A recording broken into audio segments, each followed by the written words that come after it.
पुण्याच्या model colony येथील जमिनीच्या व्यवहारामध्ये आता अनेक नवीन बनवाबनवीचे प्रयोग दिसून येऊ लागलेले आहेत। या जमिनीला 2 पतसंस्थांनी कर्ज दिलं, त्याच्यातली एक बुलढाणा होती आणि दुसरी बिरेश्वर म्हणून कर्नाटकची पतसंस्था होती।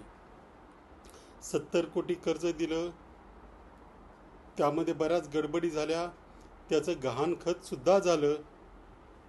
गहाणखत झाल्यानंतर काही दिवसांनी त्या बँकांनी सांगितलं होतं की आमचा या प्रॉपर्टीवरचा बोजा कमी करा, म्हणजे आमचा आता या प्रॉपर्टीवर हक्क नाही।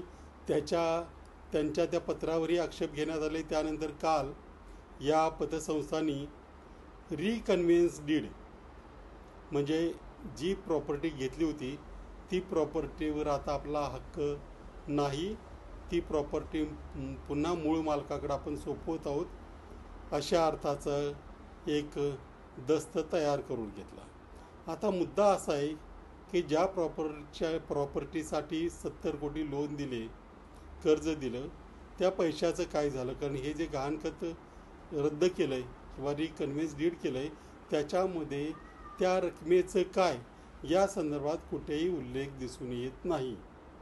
अर्थातच यात सगळे घोटाळे लक्षात आल्यानंतर, लोकांनी आक्षेप घेतल्यानंतर हे प्रकरण अंगाशी येऊ शकतं हे लक्षात आल्याने या पतसंस्थांनी हा निर्णय घेतल्याचं दिसतंय। आता आपण कर्ज दिलंच नाही, त्यामुळे आपला आता या व्यवहाराशी काही संबंध नाही असं भासवण्याचा हा प्रयत्न आहे। परंतु हा त्यांचा प्रयत्न हा लंगडा प्रयत्न आहे। या विषयामध्ये जे काही पुढे येतं आहे त्याच्यामध्ये कुणाच्या तरी दबावाखाली हा सगळा व्यवहार झाला आहे। कर्जही दबावाखालीच दिलं गेलं आणि आता ते कर्ज अस्तित्वात नसल्याचे पुरावेही तयार केले जात आहेत। हे कुणातरी मोठ्या व्यक्तीला वाचवण्यासाठीचे प्रयत्न आहेत, याच्यामध्ये कोणतीही शंका नाही। परंतु या संदर्भात योग्य त्या प्राधिकरणांकडे मी तक्रारी केलेल्या आहेत। आपण त्याची थोडीशी वाट बघूया की त्या तक्रारींचा निकाल काय लागतोय ते, नाहीतर पुन्हा एकदा तसेही काही लोक कोर्टात गेलेत, पुन्हा एकदा कोर्टाचा दरवाजा ठोठावावा लागेल।